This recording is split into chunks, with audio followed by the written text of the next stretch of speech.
Anthony, you and I talked yesterday, I believe, and you were warning me about how serious this matter is, about the fact that you said then you're running it beyond capacity, and this worry about supplies and about how people are. Where are you today? What is the situation for EMSs like yourself today in New York? The situation is the same. We are running out of supplies. The city and the mayor has failed to hear us, our concerns in regards to providing us the N95 mask that we so desperately need. We are going to go over 7,000 calls again today. We anticipate this to go on for the week, 2 weeks, as long as this epidemic is going on. We're doing what we have to do. The members of EMS, not only in New York City but nationwide, are here to help. We're doing it, but we're running low on resources, and we're working night and day. And the answer to your question as before is correct. Today's not the day to call for the stub toe. Today is the day to call for when you are sick. But if you do call, we will be there. We will be there.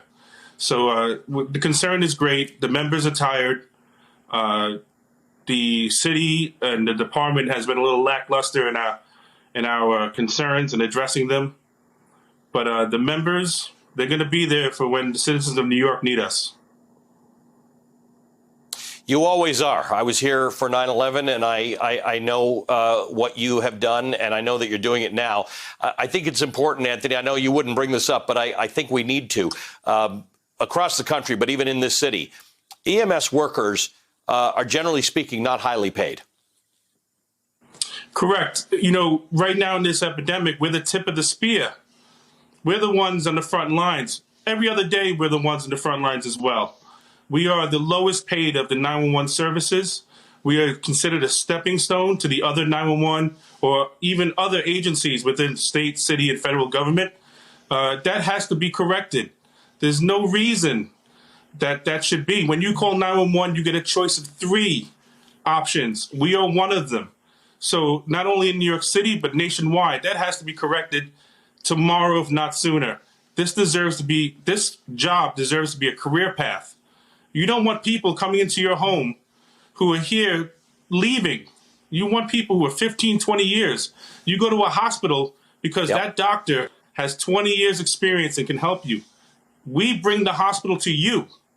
You want 20-year people to be training new people and treating you and your families. And unfortunately, the way this city has treated EMS, that's not the case. But we are doing the best we can. The men and women of, as I mentioned earlier, really dedicated, and we're there doing it. In spite of us being concerned for our lives, being concerned for our coworkers, we have many people who are sick.